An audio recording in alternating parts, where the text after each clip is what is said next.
what's going on, y'all? It's Millz here, Puff Sports Radio. Do you guys want to challenge the personalities here at Puff Sports Radio?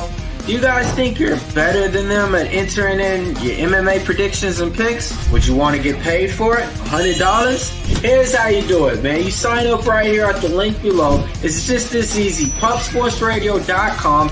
Enter your email. Pick your weekly picks. That's it. Oh, and you get bonus points if you can predict how they're going to win in what round. Every single week, a new winner's getting crowned. So every Saturday on Puff Sports Radio. So come on and check us out. You can win $100 just for signing up. Only thing you need to do is see if you can beat us here at Puff Sports Radio by entering your UFC predictions and picks weekly.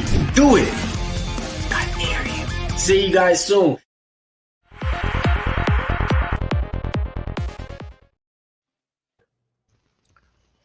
Welcome.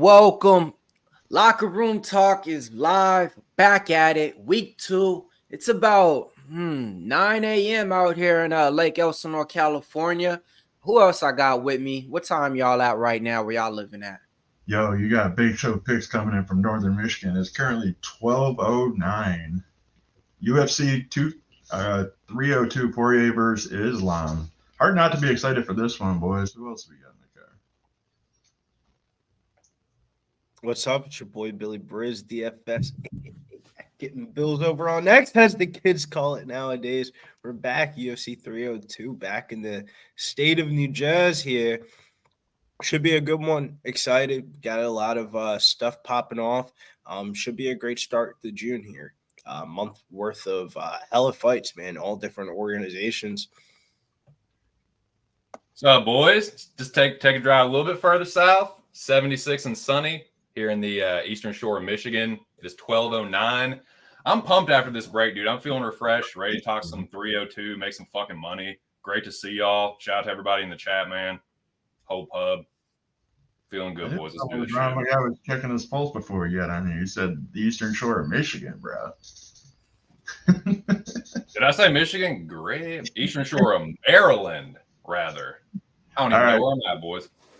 All right. Normally we start the podcast off with a little recap. TC, normally I start off with you first, but first let's shout out Fanatical Jim for winning the pub contest 2 weeks ago.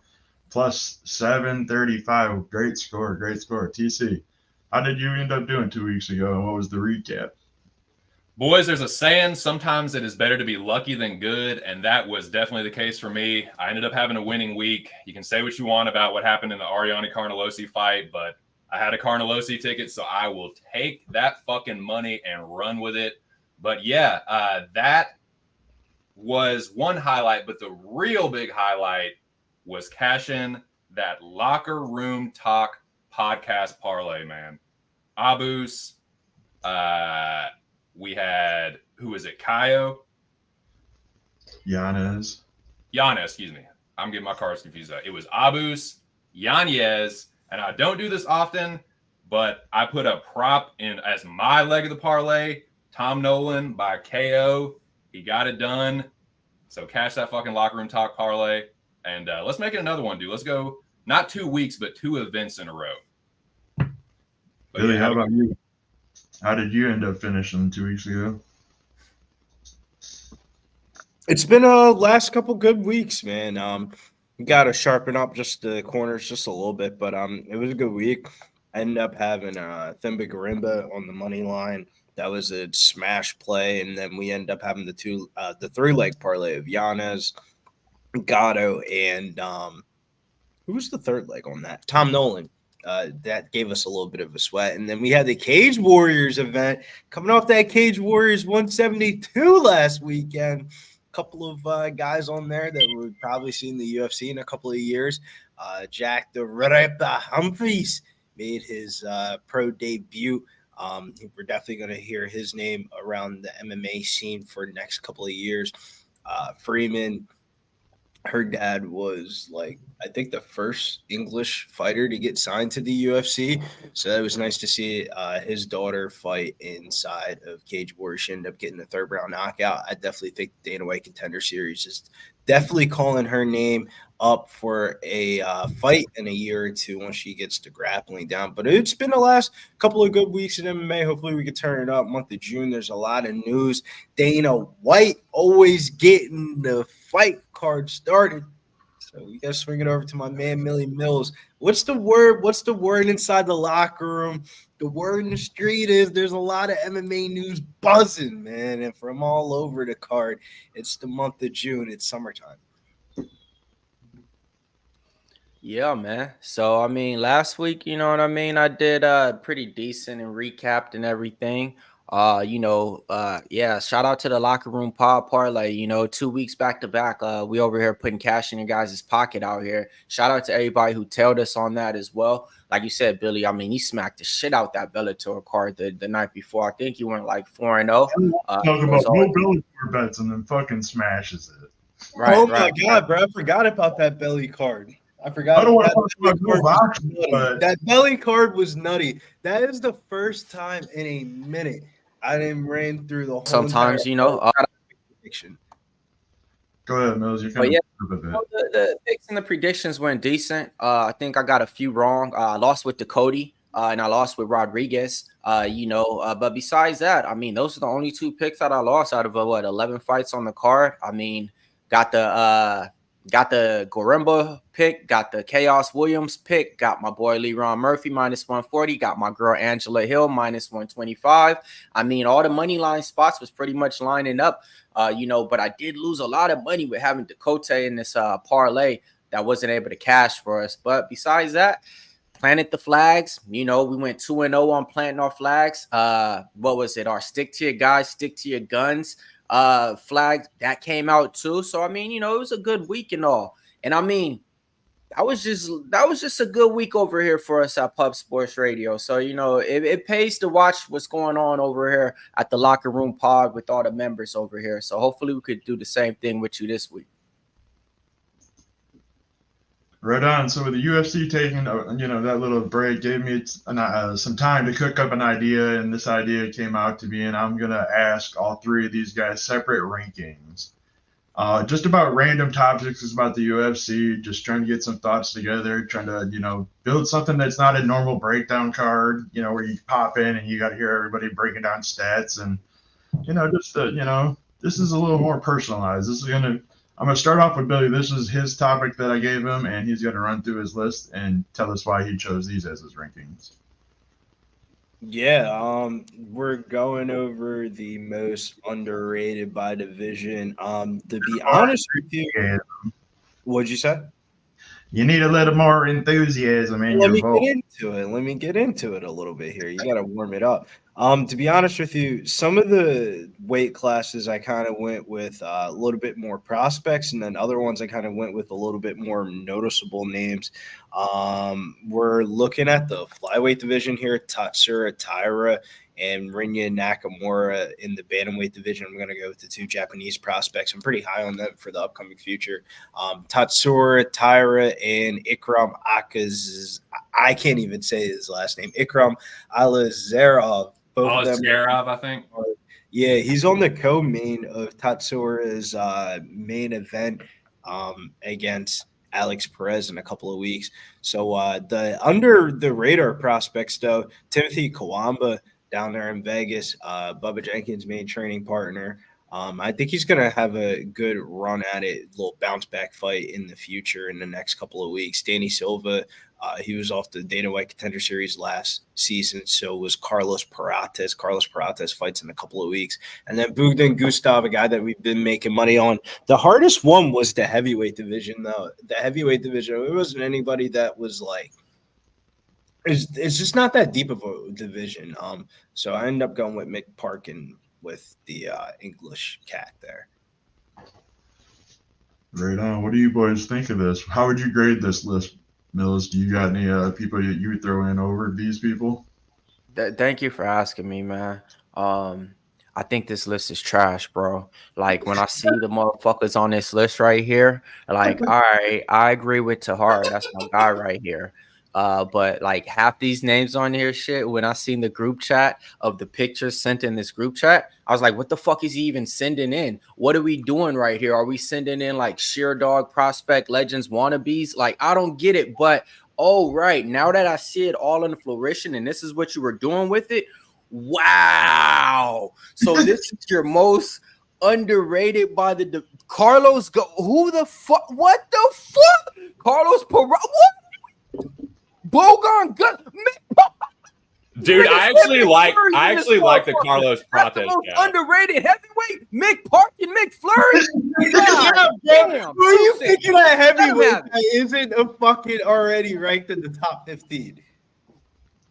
You could give me a top 15 though. Like you just underrated at top 15. That's all I meant by the whole top. Bro, you don't want to do the underrated. Be like Manel Cape. You know he's underrated. Hey, you got some maybe Bellator champions on here. I think man, niggas don't know about that Timothy Kawamba, bro. You're right. I know. He's underrated. That's for sure. You nailed that part.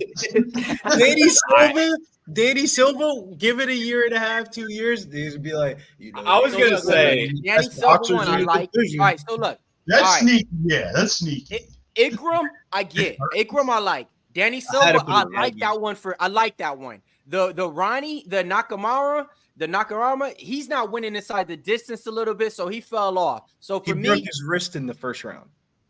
True. So what? But still, so I see 3 names on there that I would stamp. 3 names on there I would stamp. So you ain't fucking with Carlos Prates?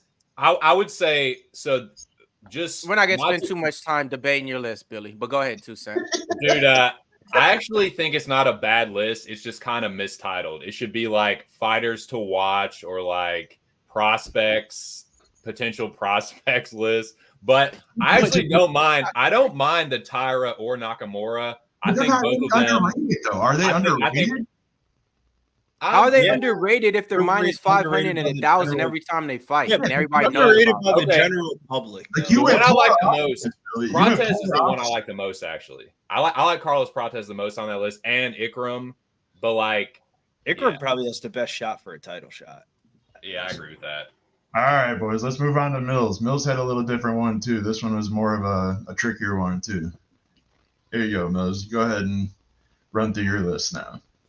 So what is this list though? What did you give me the topic? I asked you the rankings of the UFC champions most likely to be beaten, to most likely to least likely to be beaten. Yeah, let's hear this blasphemous Pantoja slander. God, got it. So with my list, what the fuck is this? This is the list, the champions that I think is most likely to lose first. Okay, so starting off with Alex Pereira. I believe Alex Pereira is going to lose his next fight. You want to know why? He's fighting my boy Uncle Ankalaev. Uncle Ankalaev ain't playing that shit. He going to do what he going to do and expose Pierre. I could see him winning by 3rd round sub. So that's first to lose. Why? Because just off of that opponent, Ankalaev. Second, give me Leon Edwards to lose his title. Why? Because this nigga only fight once a year. So, you know, he's fighting a guy who's undefeated in his last 8 fights, Belal Muhammad, who has the recipe to beat him. So, you know, I actually think Leon Edwards be hiding the belt. He don't be trying to fight because he ain't trying to lose that belt. He trying to hold on to it. So I actually think he going to lose his belt the next time out. Same thing could go with Sugar Sean, just based off the opponent. This is just based off the opponent. If he wasn't fighting Merab, Sugar would have been down lower on the list. But based on the opponent, there's no way I think Merab Dvalishvili doesn't beat Sugar Sean O'Malley, belt or no belt. So that's that right there on the opponent. John Jones is going to lose the belt because he's going to retire after he beats Stipe in November. That's why he's right there. But he's not losing it to any fighter or anything. He's losing the belt because he's going to retire after he wins. Now, these are the last 4 of the fighters to be honest with me, I see all these guys actually dominating the division. So I had in here, Pantoja only loses as if he steps up to a higher weight class or somebody else from a different weight class come down and challenges him. If not, I see Pantoja ran until 2025. DDP, same damn thing. Man, this middleweight belt done went to everybody. It's like Felicia from the ghetto. Everybody had a piece of that bitch in the last 2 years, right? But look, this is the thing. There's nobody in the middleweight coming up those rankings who you even really think who should be able to just dominate and, take the belt for DDP. So DDP hasn't lost in 6 fights in the UFC? I could see him reigning until 2025. Elizeu Poirier, same thing in this weight class, man.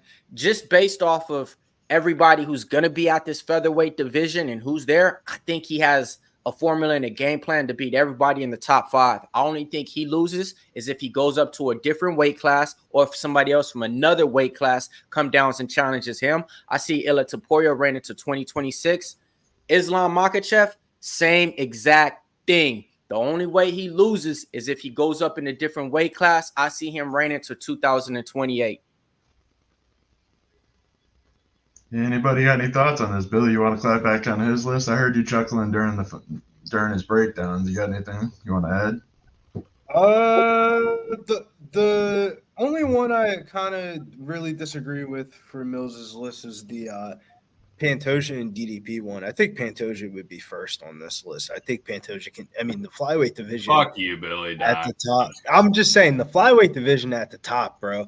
Pantoja could have easily have lost already though, Billy.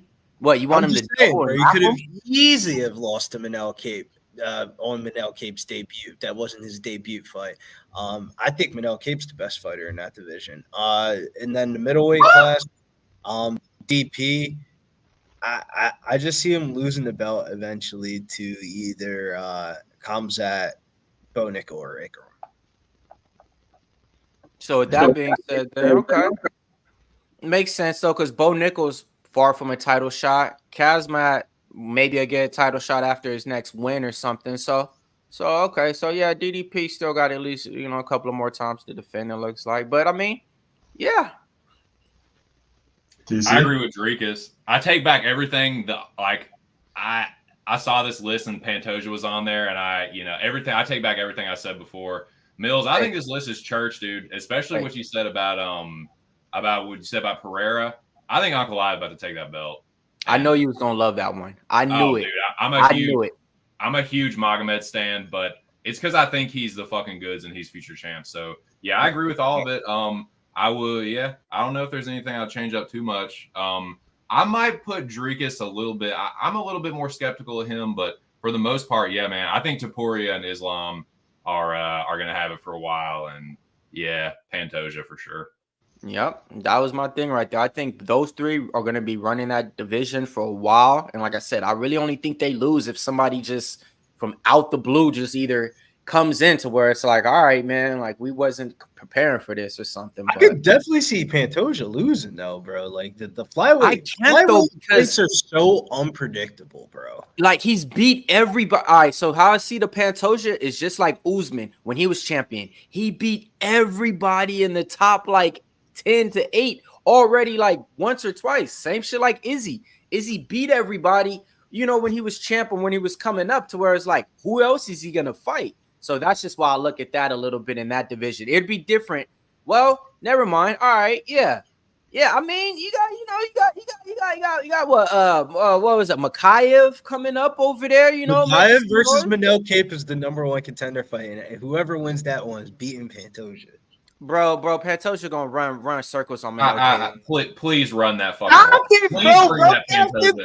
Bro, Manel Cape could have easily beat Pantoja on his debut, bro. That was a fighter named Manel Cape who can't even make weight. That was damn near a pick'em fight, bro. Manel Cop or Manel Cape is a good fighter, but I don't think he's beaten this Pantoja. Tripping, bro. If you guys are a fan of the Saturday Night Live show, Millz is pretty good at putting his foot right in his mouth. Literally seconds right after he says some shit. He's gonna put Islam on the bottom of his list on the week that Islam fights. It just seem like some shit like that might just happen now, just because he's the most unlikely to get beaten. Dude, there's a couple things going against Islam. I got it. Yeah, we're talking about he's looking good. He's looking good right now. Look at that jab, and then boom, my fighter loses. All right, moving over to TC's list. TC, your topic I gave you. Who are the best boxers by division? What you got? Okay, so let me preface this by saying that this is not the best striker. This is not the dude with the most power necessarily. This is just who I think has the best hands right now. But it was tough to make this list, dude, because one, there several divisions you can make a case where it's like one or two guys probably have the best hands. And I had to put a lot of personal bias aside. So this is just right here, right? This ain't 2021.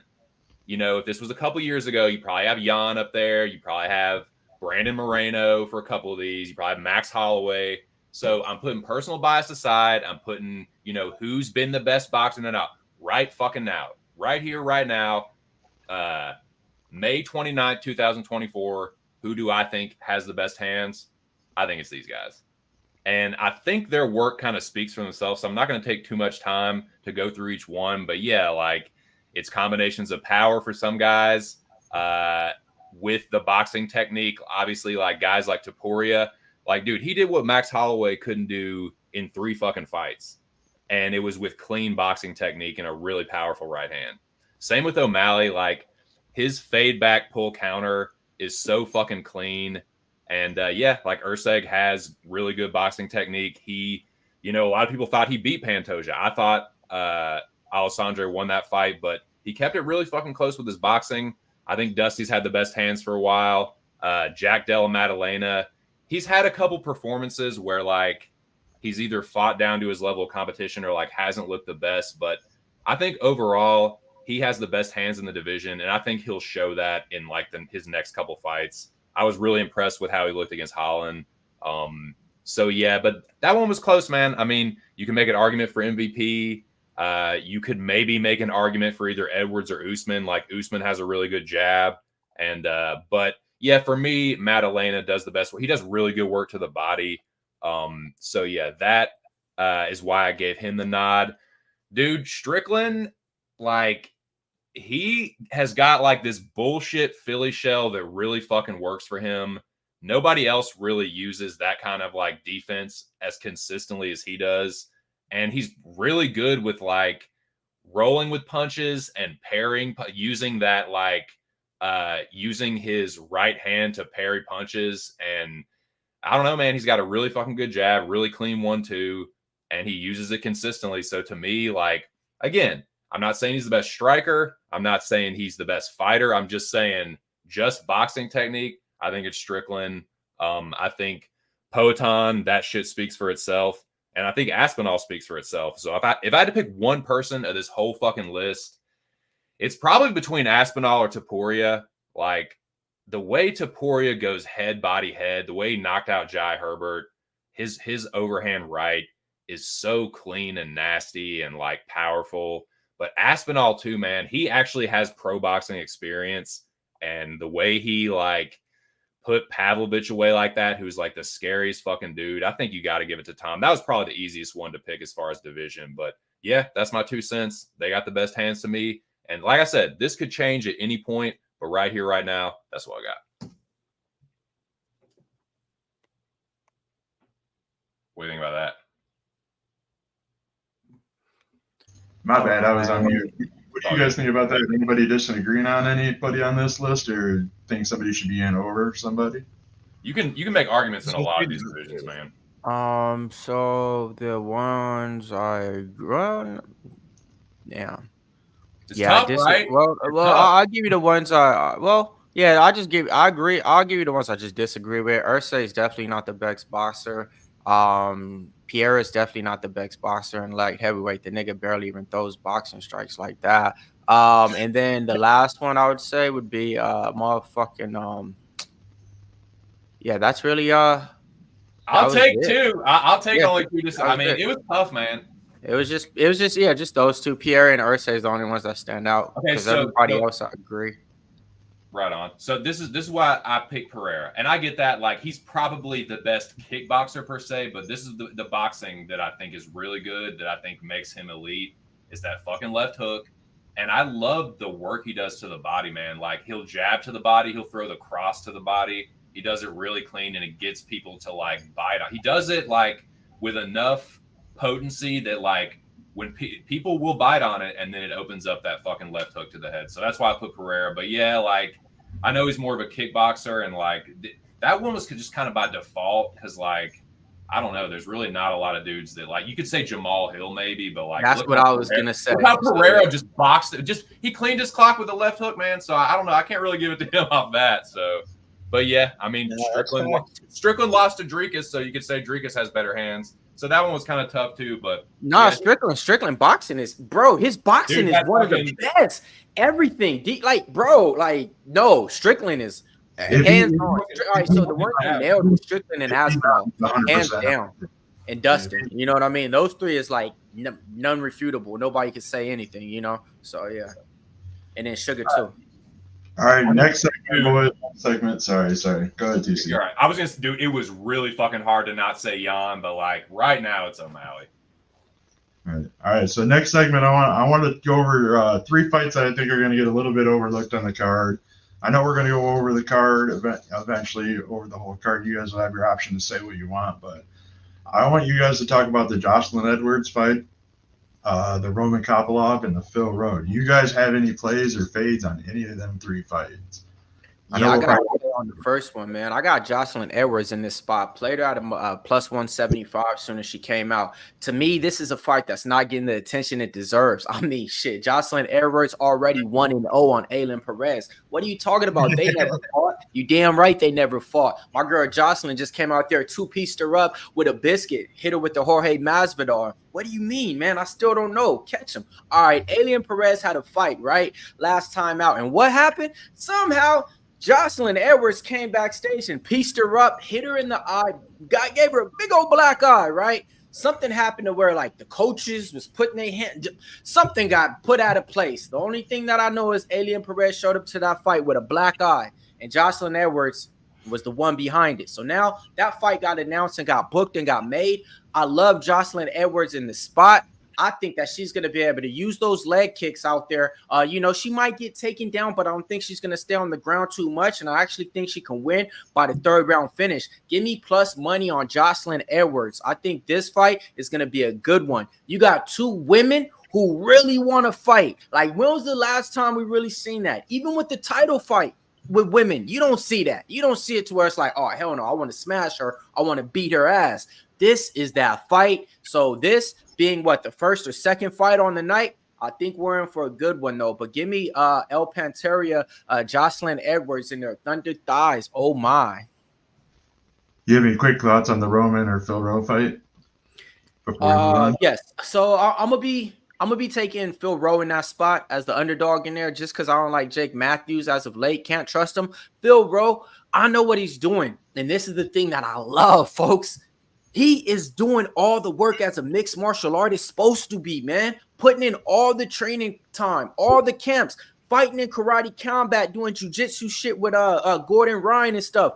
He's doing everything, exploring all avenues, and he's taking advantage of it all. I like Phil Rowe in this spot, so he's one of the guys that's doing what he's supposed to be, especially for my brothers in MMA.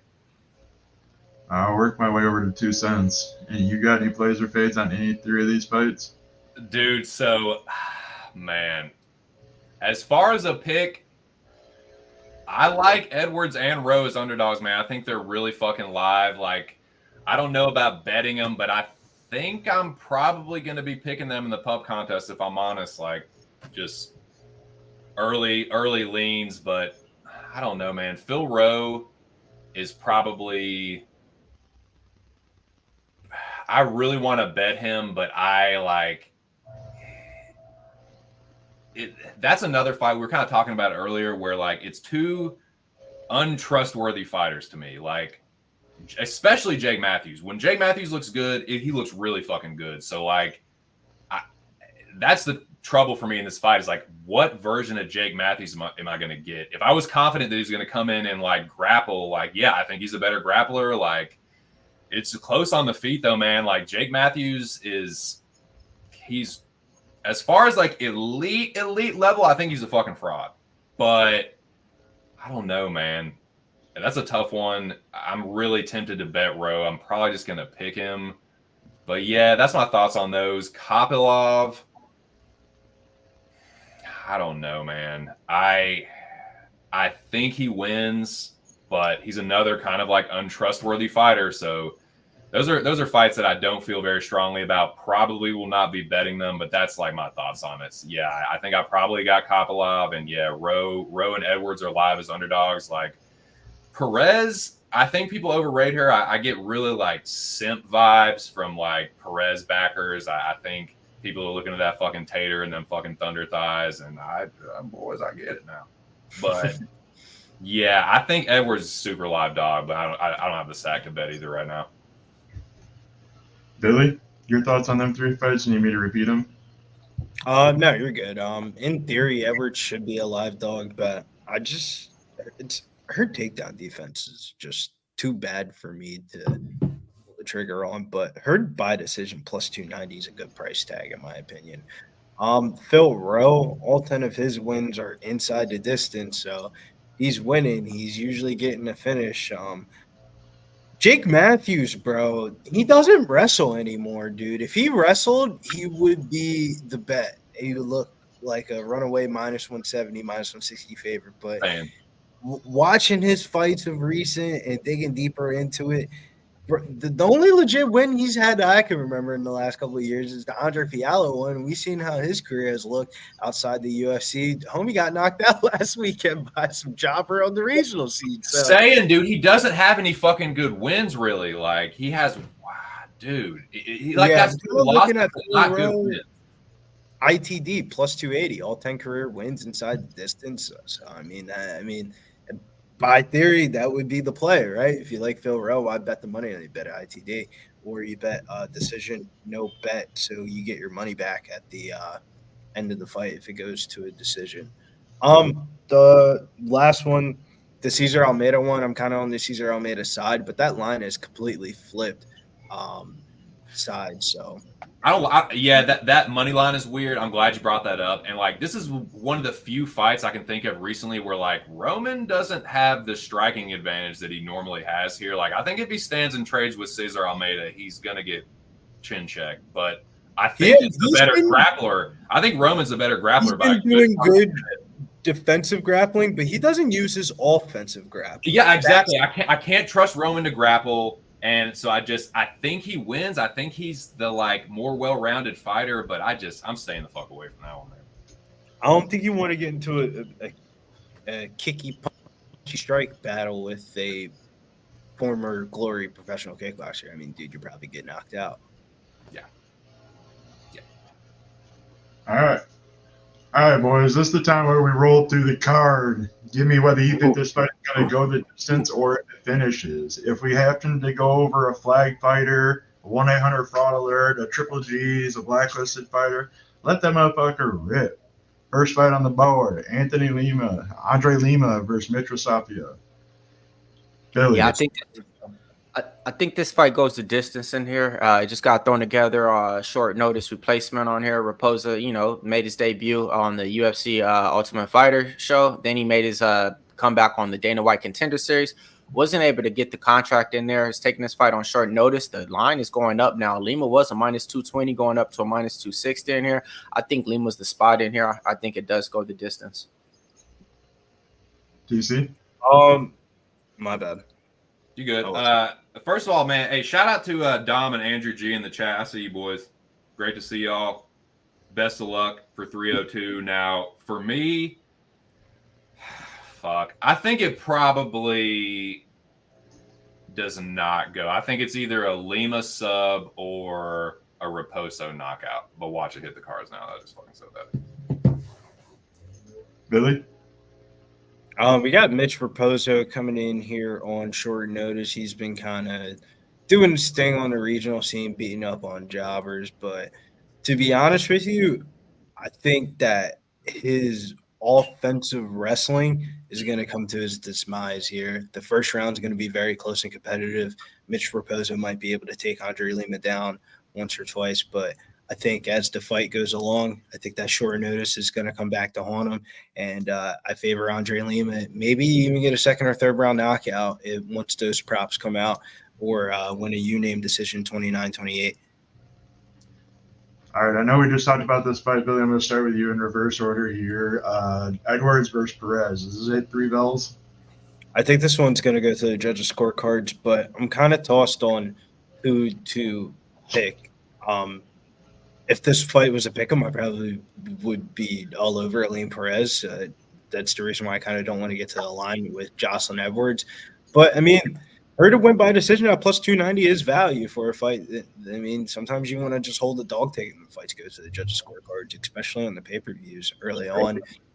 Probably gets a little bit of early parlay action there. DC? This is absolutely hitting the cards. Like I said, I think Edwards is a super live dog. That's probably going to be my pick. Jocelyn Edwards just doing a little bit better work on the feet. But yeah, I think it'll be close, split decision, written all the fuck over it. Millz? Glove, says Andrew. Oh shit. Dirty jersey. You want to give a roll? Two Millz, sorry. I'm going with my same prediction in this one, man. I said she's going to finish in the third round. So with that being said, I don't think it's going the distance, folks. I think Jocelyn Edwards going to get this finish in her third round. Ailín Perez, she slows down, and she slows down a lot. And the thing about it is, like I said, you're going to have an adrenaline drop or dump too. So once you're in there and you really like, oh man, I really want to beat this person up, and 7 minutes go by and they still there, and you're like, oh wow, that's gonna hit way different. So with that being said, Jocelyn Edwards finishes in round 3 plus money. This is my dog of the week. Look at this picture of Mickey Gall for real though. All right, Mickey Gall and Bassil. Millz. Man, so I gotta admit, man, I was one of the biggest Mickey Gall fans, man. I love the way that he carried himself. I think he was like 4-0 when he came out. The way he got on the mic, you know, after his first win, he was like, "Hey, man, I want to fight Sage Northcutt. I want to punch the spikes out of his hair." I'm like, "Oh, okay, all right, man." This is when Sage Northcutt was getting paid like $120,000 if he shows up and wins a fight. Big contract to the UFC at the time, Golden Boy, and Mickey Gall was coming in, and you know, he was only 4-0, had that type of jersey attitude, so I was thinking he was really that good. Really wasn't that good, you know. Went to gym, came out here in California and trained. With that being said, young in his career, never really got those fights and experiences that he did. Got thrown into the fire. I mean, you're fighting in the UFC and you only got 4 or 5 professional fights in there? Come on, man. He didn't get time to learn on the job. If they would have took the slow route with him, gave him can after can after can, Mickey Gall would have been here, man. But they didn't do that with him. In this spot, I like the other dog guy though. I like the favorite in here though. With all that being said, I do think he wins. I think he could win by submission, late third round. This is a guy who was a champion over there in another promotion. I think CFCC or Fury or something like that. Made his UFC debut against Jack Melodana in a fight that a lot of people thought that he won. He was able to get the takedowns because Jack Melodana was acting like Dustin Poirier, pulling guillotine. So I think Matthias is going to win. Okay, so he's going to pick the favorite. Not really sure about that one, but TC, what do you got to think about this one? This one hitting 3 bells?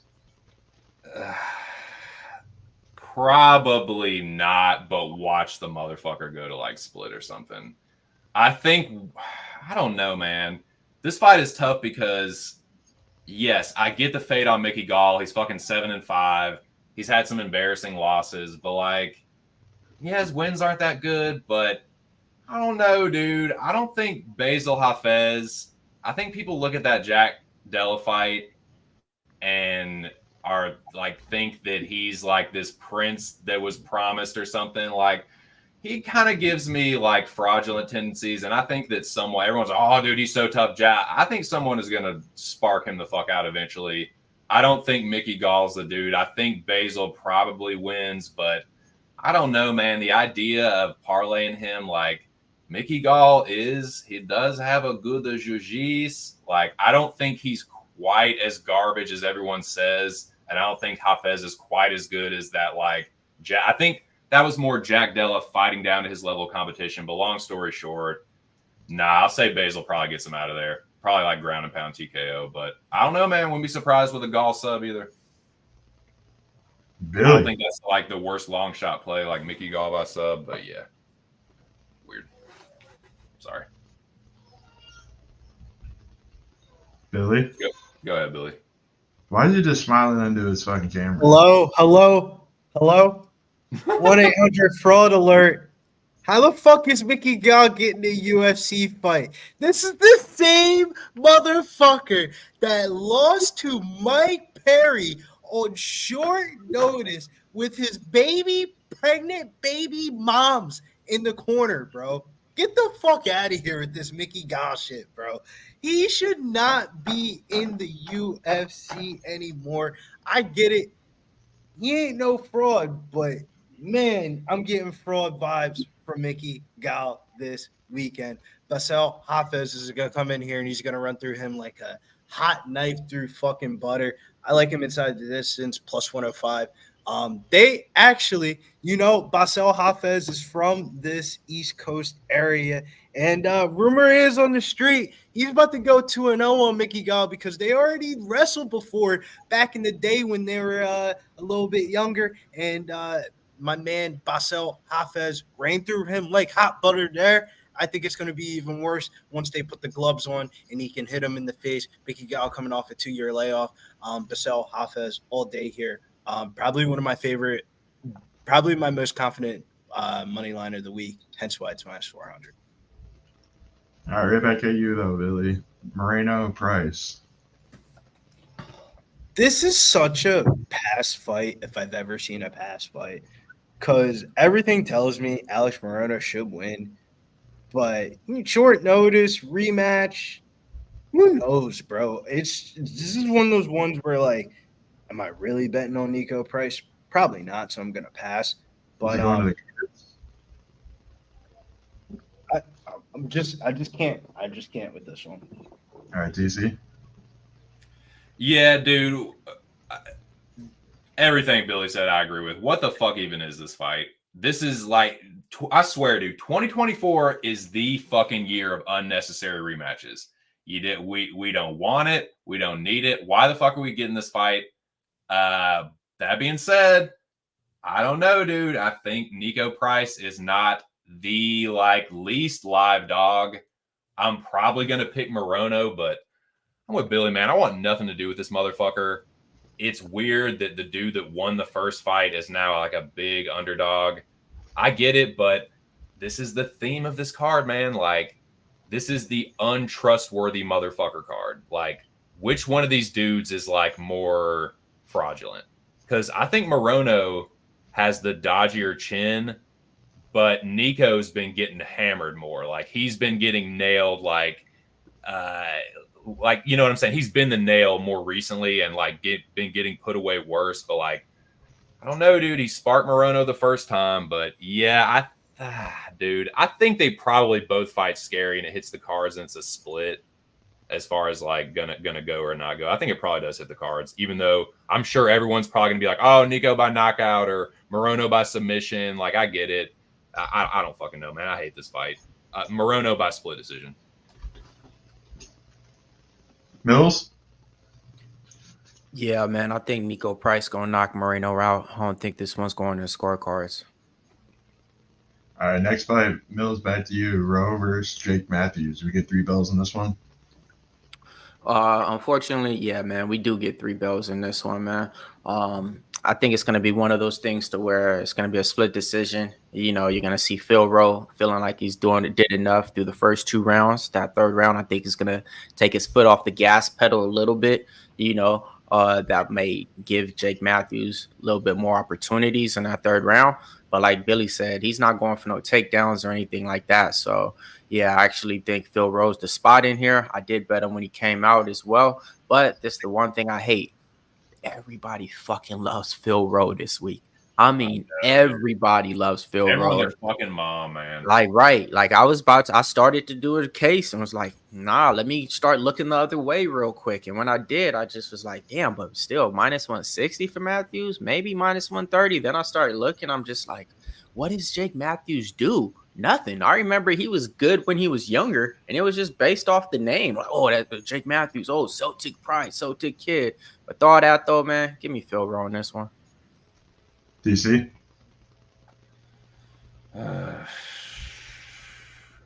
I don't know, man. As far as like hits the cards or not, I really don't have a strong lean, man. Because I could see it being a greasy split. I could see Phil Rowe winning by knockout. I could see Jake Matthews winning by submission. Can't trust Jake Matthews it's not really that chalky, but even at this, it's like he could get knocked the fuck out, man. Like he'll probably stand and trade with Rowe, so it'll probably be like, hotly contested on the feet. They both have good boxing. I don't know, man. Another one where knee jerk is like, oh, someone's gonna get finished. I think probably hits cards. I know Really? that sounds crazy, and I know it's not like, again, it's not a strong lean, but yeah, I'll say it's a split, another split here.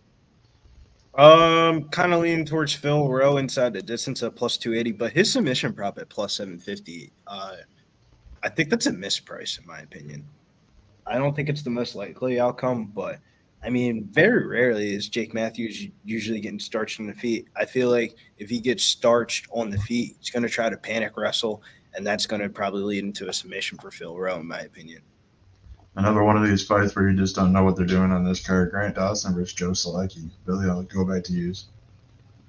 This one's one where in the beginning, when I first looked at this fight, I was kind of leaning towards Grant Dawson as a good parlay piece. But the more and more I kind of look into this fight, I think this fight ends up playing a little bit closer than the intended betting line.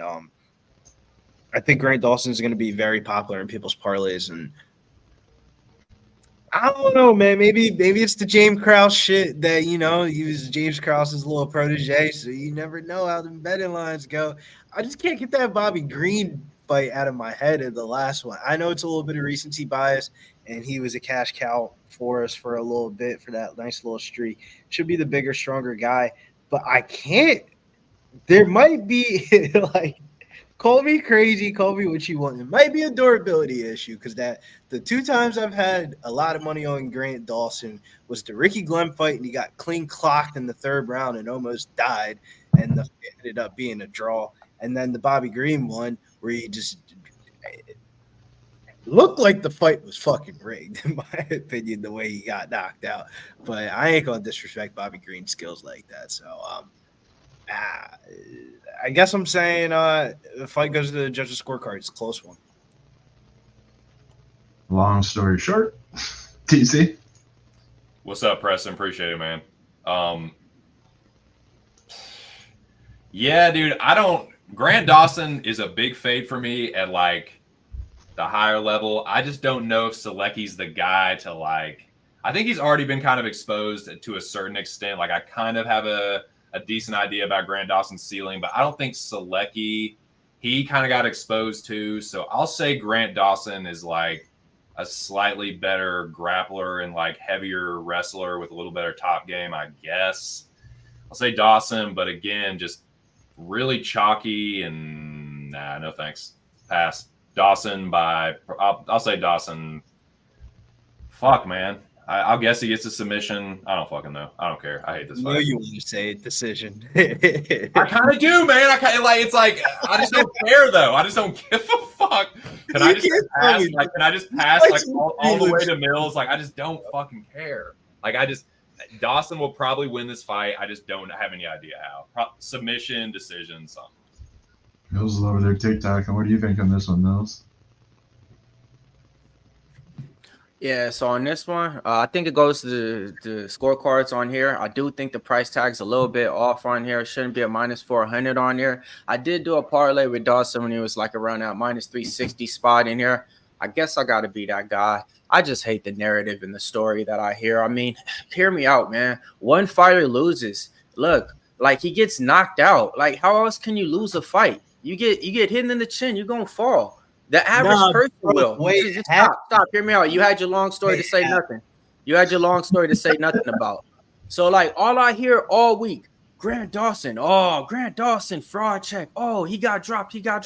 Listen, folks, people get dropped in the fight. In a boxing match, you know what happens? You get dropped. You take a knee. You recover. You keep going on with the fight. Same thing with Grant Dawson. Got dropped by Mark Madsen. What'd he do? Continue the fight and win. Okay, he got dropped, knocked out one time in his career against Bobby Green, a clean counterpuncher. I'm not mad at you for that at all. You lost off of one punch. If you were standing there getting your ass whooped in the corner, just getting punched, drop, punch, and didn't know what was going on and did the thing and started running around the cage, that's when I look at you. But one loss off of a knockout, and we're talking about a fighting sport. Y'all bros, man, y'all need to calm down. All y'all podcasters and predictors, all I hear is the same narrative story.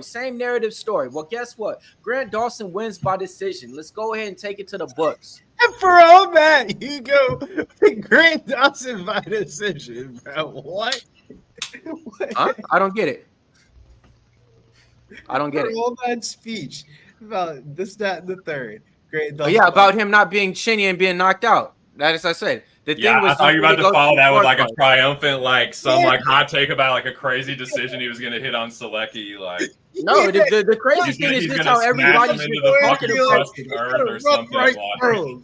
He's gonna run right through. Get the sub.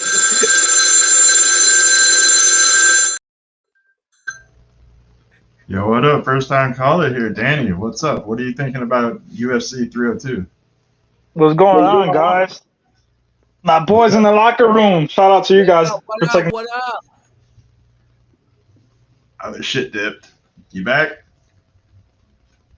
What's up, Danny? What's going on? I don't know if the signal's still there. You guys hear me? Yeah, we hear you. Or is this real? Yes, sir. We got UFC 302 coming up, man. I know you guys got some hot takes or whatever, but I could easily say Islam's gonna win. But I'm going underdog hunting this one, boys. And some people out there is kind of not gonna like this one. And that minus 225, bro. I don't know about you boys, but I can't. I lagged out there, Danny. Go ahead and say that again, bro. Like, as soon as you were about to get to your shit, it just dip. Who you got again? I probably got bad signal or something. I got all my bars. I don't know if you could hear me. Now we can hear you now. Go ahead. I'll try to make this short. I like Oleksiejczuk at plus 235 to get the upset, boys. I cannot trust Holland at that price. If you parlay Holland, you deserve to lose. This is back at 185, where Holland has not won a fight since 2020. I gotta take Oleksiejczuk at plus money. I think he gets it done. The guy's gonna fight for my money. He's a good striker. He does have some issues grappling, but besides that, if Holland doesn't get a sub, this is gonna be a close fight. And give me the dog odds on this one. All right, awesome, man. Appreciate the call and thanks for the vid. Anything else you'd like to say before we get going? No, man, I appreciate you guys for taking my call. I apologize for the bad signal. Yeah, tune into these guys as a podcast at Locker Room Podcast every week. Shout out to you guys and the hard work you guys put in. Hey, shout out to you, man. Appreciate it. Appreciate it, Danny. Let's go. All right, moving on to the last prelim fight, Kopylov versus César. Almeida. Billy, we'll start with you. I like César Almeida by knockout here, plus 260. TC. Fuck. I have no idea. Honestly, this is the toughest one for me to call. I will say it finishes inside the distance, though. I'll say Almeida either knocks him out or Kopylov actually like fights smart and takes him down and smashes him. One of them wins inside the distance. Millz.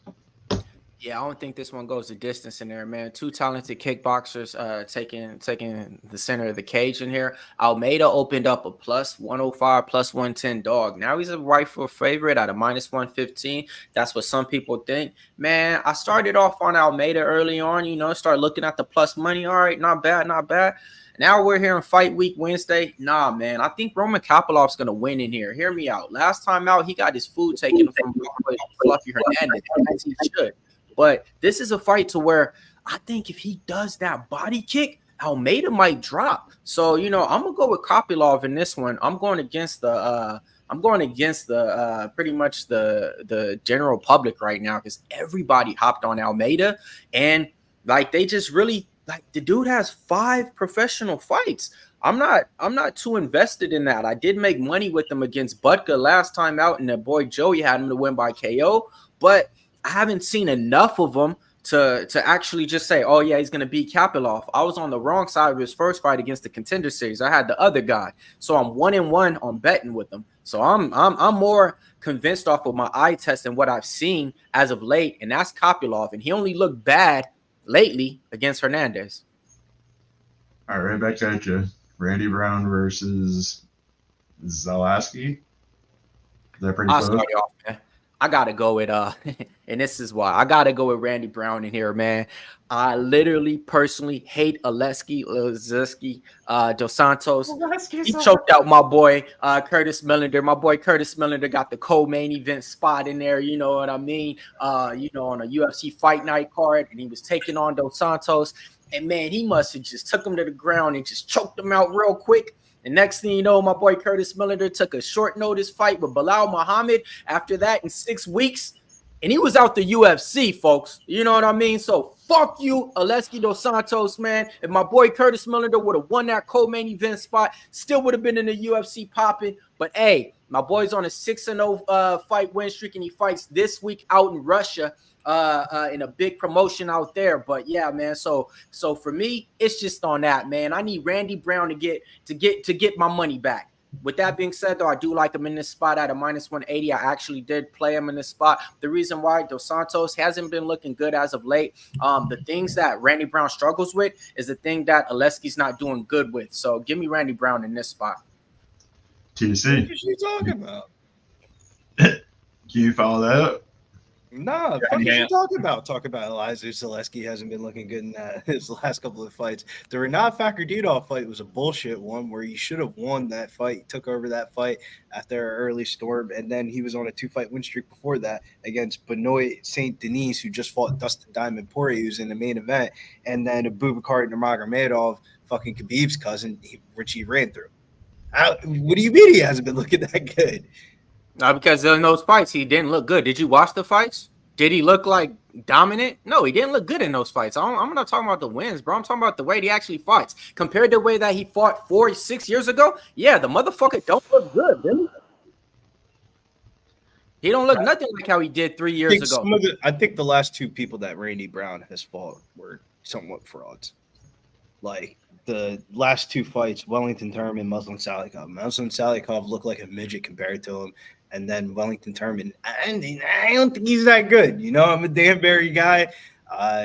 They don't be hyping up Wellington Turman out that gym. I'll tell you that. TC? I'm sorry, I can't talk about how Alex Morono and Niko Price are fucking fraudulent and not mention fucking Randy Brown, because Randy Brown got knocked out in the most ridiculous way by fucking Niko Price. So dude, I swear, they like make these cards with like a theme, and the theme in this one is unfucking trustworthy fighters. I don't know, man. I think it's Zaleski or pass. I'm going to be passing. I don't want anything to do with this fucking fight. As far as hitting the cards or not, I don't fucking know. Like, I don't really care. I'm not going to be betting it, but like, probably not, man. I don't know though. Actually, nah, fuck that. It will hit the cards. I think they'll both point fight. They'll both like have moments. It'll be a split. Everyone will be fucking crying, and I'll just be watching, getting stoned because I don't give a fuck about this fight. But yeah, it's as far as a betting perspective, like it's not bad. Like they're both good fighters. They're both good strikers, decent action fighters. I just don't trust Randy Brown. I'm not going to be betting chalk on him, but here's one thing to keep in mind. Yes, Zaleski's 37, but it's 2024, boys. So we are in the post-USADA era. Zaleski probably on that shit. I don't know. Just something to keep in mind. I think it's Zaleski or pass. One of them probably gets finished. That being said, it'll hit the cards. I don't know. I'll keep it right back on you, TC, while you're going. Jailton Almeida, Alexander Romanov. No, one of these guys gets finished. Romanov, I think he gasses too bad, and I think if Almeida's still alive, he'll crush him. But Almeida could just get smoked in the first round. Like I could see Romanov slam KOing the motherfucker. I could see him just like taking him down. He's gonna have probably I'm gonna just fucking ballpark like 50-pound weight advantage on the dude. Around that too, yeah, about 50. Yeah, like scared me about 50 pounds. Like he could just get him the fuck up out of there in the first round. But yeah, I'll probably say Almeida by late finish. But I got a weird feeling about this one too, man. I kind of feel like it's dog or pass from a betting perspective. But shout out to the there were like 13 people up in there, 16 now. What's up, Noah? I see you.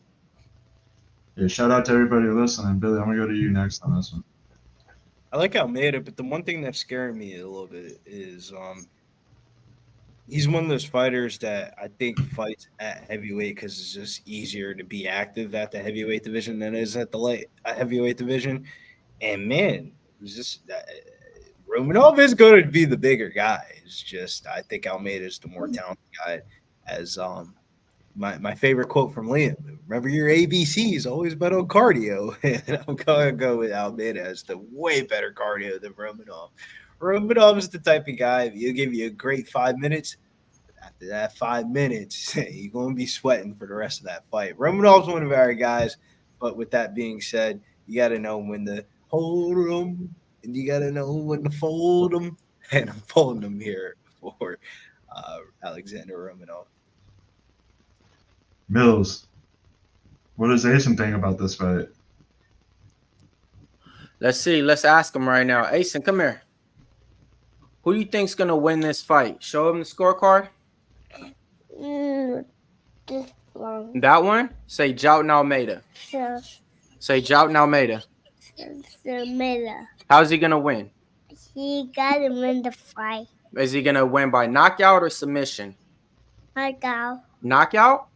What round? Round 2, 1, or 3? 3. 3? Yeah. So is this fight going the distance or no?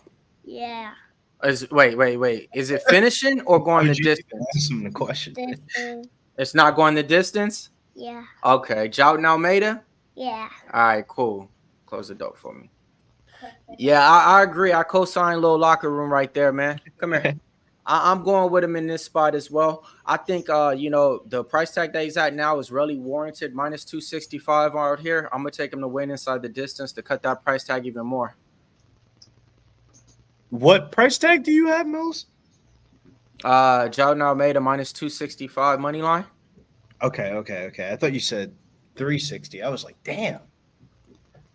Kevin Holland, Oleksiejczuk, Millz.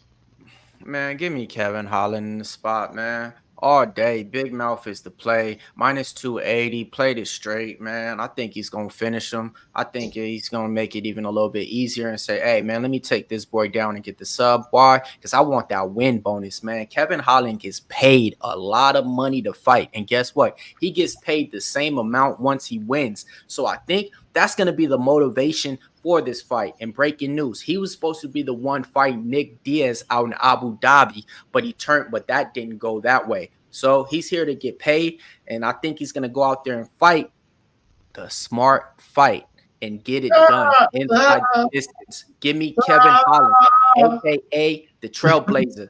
I've been following this guy since before he came into UFC. He fought my man Curtis Millender at LFA at the main event, and I was following him before then when he beat Jeff Neal on the local scene too. So, man, I'm a big Kevin Holland fan over here. He's been making money for me. Took him a little bit of money out of my pockets last time out, but, hey, Kevin Holland's the spot.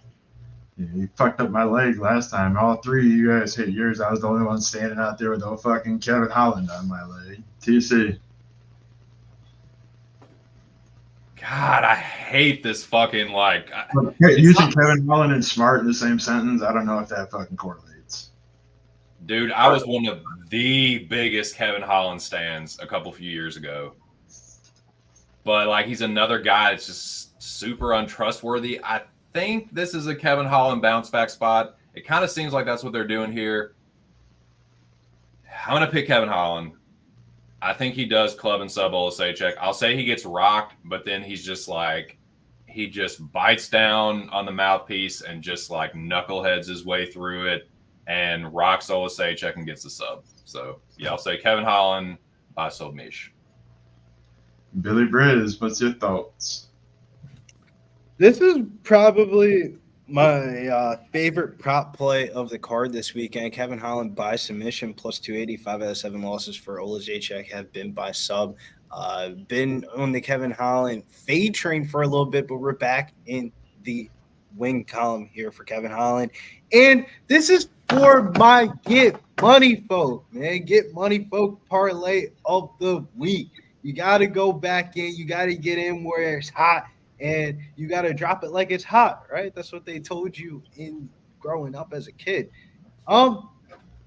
You got to get in where you fit in here, and we're going with the 3-leg sub parlay. Just a little sprinkle on it, just to have some fun, nothing crazy. Plus 1,800 3-leg sub parlay this weekend is Kevin Holland by sub, Jailton Almeida by sub, Islam Makhachev by sub. Get you paid 18-1 odds right there, boy. I like it. Starting off with you again, Billy. Sean Strickland versus Costa. Is this one at 3 bells? The people aren't going to like me for this one, and this is a 5-round fight, so this is not a 3-bell fight. The easy prediction would probably say Sean Strickland rounds 4, 5, or decision at plus 125. That's kind of a way to eliminate the juice. I think the later this fight goes, the more it kind of favors Sean Strickland, but I think Costa catches him, man. I'm on Costa this weekend. TC? Let's fucking go, Billy. Sir William and I will be on the same side of this one. I'm not doing it. I'm not planting here, even though I probably should, but I'm not going to. I was not going to bet this fight. In fact, well, no, I'll say it. Dip. I'm not going to do that. I asked my friend Aaron, and in fact, I was like, I need a friend to tell me to not bet Secret Juice, Paulo Costa, because I really fucking wanted to. I was sitting there watching that line. I was just like, ah! And he was like, don't do it, man. I was all right, I'm not. And then I was watching it, and then it hit plus 205, and I just had to fucking do it. So, yeah, I got a unit on Paulo Costa, plus 205. I think it's kind of a bad stylistic matchup for Strickland. Strickland, you go back and look at his losses, they all kind of are similar. They're like strikers that are just kind of big fucking brutes, man. Because Strickland but we were talking about boxing. I think Strickland does have the best boxing technique, but he's a bully style boxer. He's a swarmer. He goes to press forward and like, I hate him because he looks like me and I'm jealous. Strickland is a come forward swarmer boxer, and that's kind of how Costa likes to fight. He just presses forward, and like swarmers stylistically do not fare well against bruisers or sluggers like Costa. So I think even from a boxing breakdown, like I think he's going to land the heavier punches here, like kind of like Cannonier, like it's going to be close. I'm actually going to say Costa by decision, dude. A lot of people like think Costa is like a gas bag, and that's just fucking bullshit. Like, he's lost 3 fucking fights. The worst one was Vettori. Like, he was that close to fucking KOing Whitaker. I know the way the worst one was Izzy. The way he lost to Izzy, but like as losing to Adesanya, that's not. Come on now, like that's not a bad loss. But yeah, I think Strickland is butthurt about that fucking Dricus loss. He's going to be going there trying to prove a point, and I think Costa is just going to kind of be overlooked here. But yeah, I don't know, man. I can't plant my flag, but yeah, I like Costa here. Plus 205. Let's fucking go. I like the Billy's on him. That's a good sign, man. When me and Billy are on the same side, shit usually goes well. So let's fucking carry that good energy. Paulo Costa, Secret Juice for this. Let's go. Millz? 5-round fight in here. Does this one go to the bells? Yeah, I think it do, man, because I could see Sean Strickland doing enough, to stay on the outside, peppering up with the jab, using his clean boxing in there. Paulo Costa, I seen him fight live. Man, he gave me one of the best fights versus Yoel Romero in there. I think this is going to be a fight that's going to kind of resemble that again a little bit. What I mean is, like, both these guys going to be standing at each other, hands down, saying, hey, you punch me, you throw a punch, I do this. It's going to be one of those reactions in there. Paulo Costa versus Luke Rockhold, that thing was a little bit of a slugfest in there. I think we're going to say the same thing, but a lot more crisp boxing from Sean Strickland in there. I actually got a parlay with Sean Strickland in there. I got him when he was a minus 240 in there. I think he wins in here. But yeah, Paulo Costa did look good in his last fight against Whitaker, though. I'll give him that. He didn't look bad, and anything like that. But I just think this is a spot to where Sean Strickland has the game plan to win. So I think this one actually can go to the scorecards. I don't hate Strickland by decision if you're on that side. I think that's a decent play. And I agree with Millz. I think it hits the cards. Like, I think there's this narrative that, like, Costa, like, can't go 5 rounds. Like, I don't know, man. I think if anybody gets finished, it's Strickland, but I don't necessarily think that happens either. I think Costa wins like a split, but yeah, I think Strickland could absolutely win a decision. Right on, Millz. Take us into the main event. All right, here comes that time. Sometimes you got to plant a flag and go to war, and that's what I'm doing right here, man. Give me Islam Makhachev. I'm going to war with him, man. This guy's been as advertised ever since he came out. Yes, the price tag he's at now, all the way up to a minus 650, but what did I do? Did a parlay with him earlier on when he was a minus 450 with some other fighters to win. Got that, but this is the way that he's going to win. He's going to win by submission, man. Hear me out. 11 of his wins came by the submission. Dustin Poirier doesn't have a lot of losses, right? 2 cents. But guess what? He has 3 of them, and 3 of them was by sub. So what am I doing here? I'm going to be taking my guy, Islam Makhachev, to win by submission at a minus 120. Then I'm going to double up and just take him to win inside the distance, too, at a minus 240. As you guys can see, it's my Islam Makhachev trifecta. Parlayed him, 2 props, 2 plays to get us paid. Meet me out the window. I'm going to war. Dagestan, and still Islam Makhachev champion. Only loses in 2028. Can you Of course, in the middle of speaking, and I don't have access to switch around the thingies anymore. Millz, you're muted. Yeah, you're muted. This is all going downhill, all at the wrong time here. So just my 2 cents. Let me ask you, is this one going to the scorecards? Is this one, you know what I mean, going to finish? How you got this one going out, man? Can you press the unmute button? And then of course, my fucking dumbass. Oh, dude, yeah. Oh, hell yeah. I think I did, idiot. Yeah. No way it hits the cards. You're either, I love the Islam by sub play. I think Islam inside the distance. I could see Dustin like being stingy to the sub and just getting smashed, man. He's going to have Khabib in his corner. So as far as this fight, there's some narrative things going on. So there's things that Islam has going for him, like who pointed that out in the chat? And I think Andrew said, yeah, Khabib's going to be cornering Islam. So that is a big plus in Islam's favor. But we were just talking about Costa. The Costa curse is live, boys. Can Islam break the Costa curse? Let me explain what that is real quick. Every fight, every pay-per-view that Paulo Costa fights on, the champion is lost.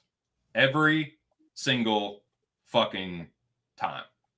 Will Islam Makhachev break the curse? We have yet to find out. I'm probably might take a little flyer on Dusty.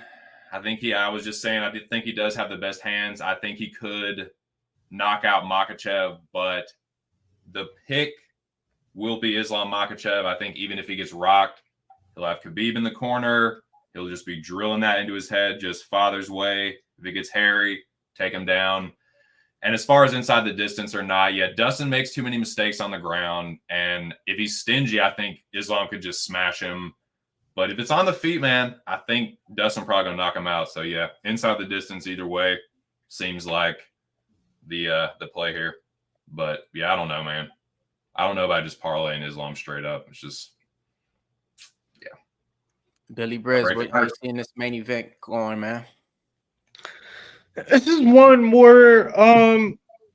The prediction is a little bit different than the bet here. The prediction's got to be Islam by sub, but the bet here has got to be on Dustin Poirier, man. I mean, this is too high of a price tag for me not to get in here. I kind of don't want to wait until the end of the night to have Islam in my parlays at minus 700 because that isn't going to really move the needle too much. So I'm going to have to price play this on Dustin Poirier. Hey, Billy, what about this? This is usually one of your props right here. How do you feel about this one from Danny?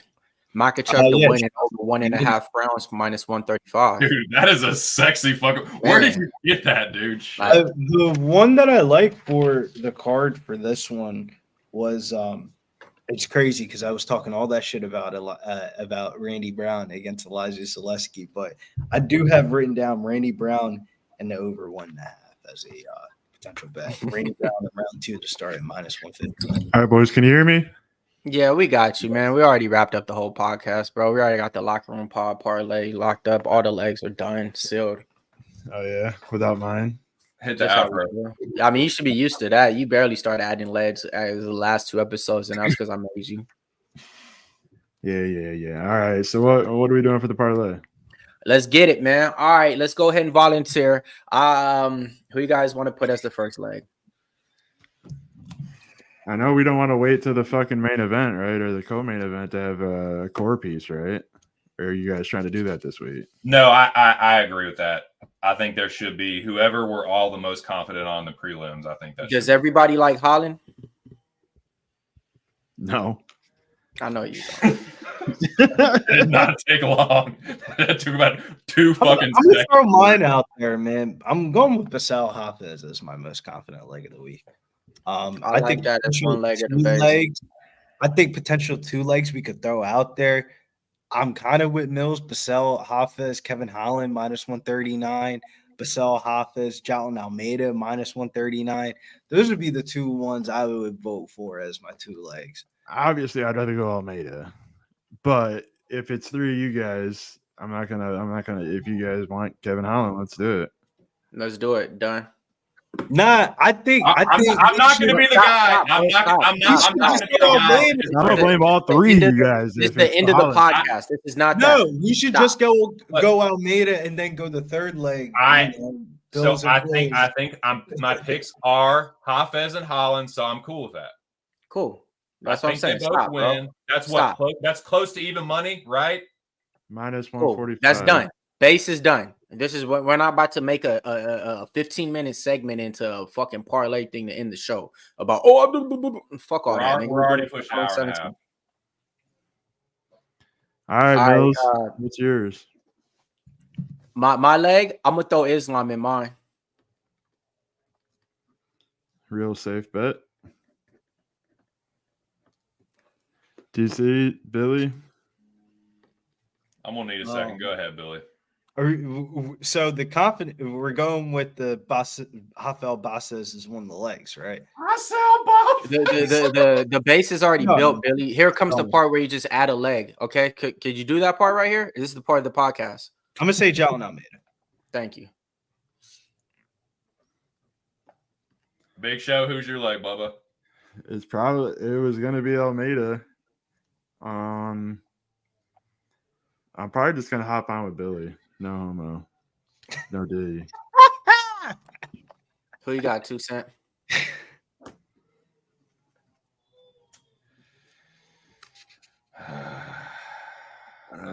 Fuck. I don't know. This is a tough one, man. This is a I'm telling you, man, the get money parlay of the week. We give 2 cents some time here. Don't forget the get money parlay of the week. 3 leg sub parlay of Jailton Almeida, Kevin Holland by sub, and Islam Makhachev by sub. 18-1 odds. Hey Mills, you do a good job on that the intro video. You want to go ahead and remind the people about the contest real quick, what TC thinks? Yo, man. So look, everybody wants to win money, right? But the only thing I do here is beat the people on the panel and the people that enter the contest, man. Every single week we give out $100. The link's gonna be in the chat below. If not, you go into the Pub Sports Radio website, enter in your picks, sign up. That's it. See who wins, man. We giving out $100 every single week. People got black belts. It seems like I won the competition twice because I got like a different black belt or something like that. So you think you could beat me, this guy, or that guy? Come on over to the Pub Sports Radio and enter your picks. All right, boys. I got a leg. And it's going to be the curtain jerker. The bitten one will be my leg. Andre fucking Lima is going to lock it in. Lock that first leg in. So, yeah, that's my pick. I think he subs him. Hell yeah. All right, Millz got to get out of here. Let's wrap this thing up. I do want to give a special shout out to everybody that's listening. Another special shout out to Jeff Slaughter for giving us the platform to start us off on the podcast airwaves and do pretty well over there, and to get us going over here on YouTube. It might be a pre-recorded show going on from now on, just because scheduling conflicts, and when all four of us can get together on a show, we might actually film it around this time and, like we did before, premiere it later on in the day.